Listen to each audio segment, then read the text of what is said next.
Every part of the project kind of gives different challenges and different feedbacks. At the very beginning, we're thinking and talking only about the external surface and its problems, which were very predictable and relatively easy to address. When we lifted the sculpture, we realized very quickly that there is another and huge problem with the internal structure. All of the bolts that were made of iron are severely corroded and falling apart, and that creates serious structural problem for the sculpture. When we lifted it, it was enough to just look at it, but to get enough of a proof in hand, X-raying was extremely important, because then we could look at almost all of the joints that we could see through X-raying the sculpture. And when we determined then more than, I would say, 60 to 80% of the bolts were, if not gone or missing, they were very severely corroded. So let's say 20 or less than 20% of the bolts were holding the sculpture together. There was corrosion. That was extremely important observation. Most of the time we don't take sculptures apart. We just preserve what's on the surface, maintain the patina or coating. This one is very unusual because we had to take the sculpture apart. Before we take the sculpture apart, I make kind of negatives or inserts of epoxy resin for those areas. For example, there is, on this hand of the labor, there is a gap about 1 inch wide. And instead of guessing how it should look after we take the sculpture apart, I just filled it up completely with epoxy. So when we take the sculpture apart, I'll use this epoxy, go to the foundry as a mold, as a negative or as an impression of what should be there. And then we're going to cast it in bronze and put it in place.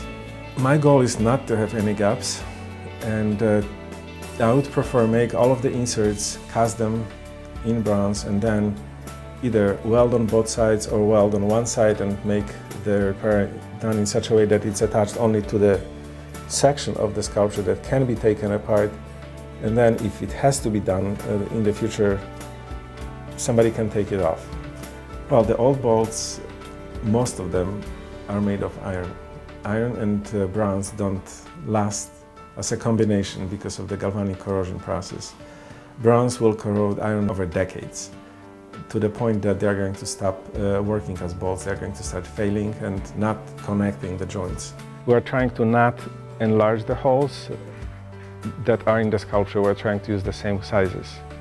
And they are from half an inch to almost an inch, 3/4 inch in diameter. I had to order very special bolts that are made of silicon bronze that is actually comparable to stainless steel in its strength. We've tested that on my previous projects for the Philadelphia, for example, when we worked on the sculptures on the tower.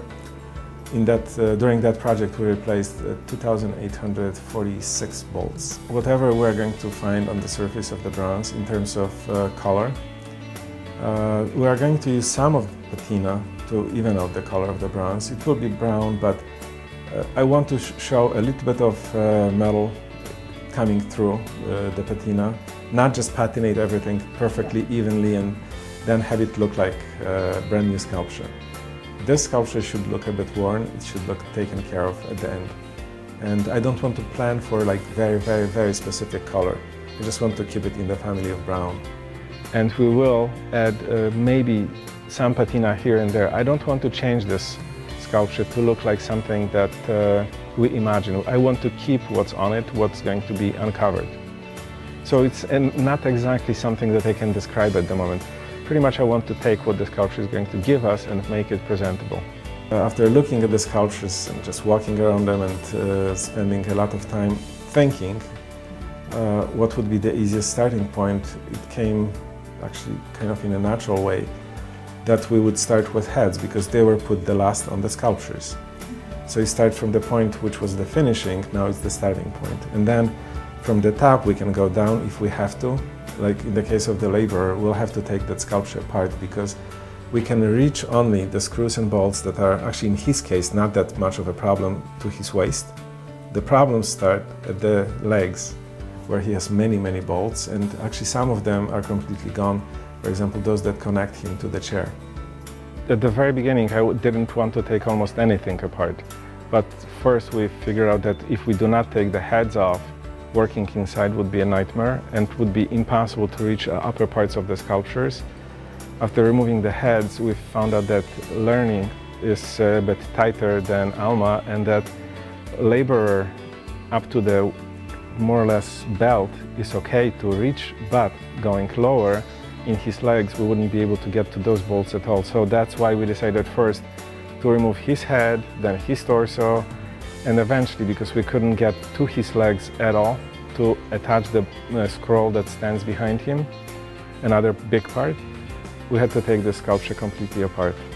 It's more of confirmation of what I knew about the sculptures of this size and kind. They are made in pieces, pieces are bolted together, and this is just challenging to put it together.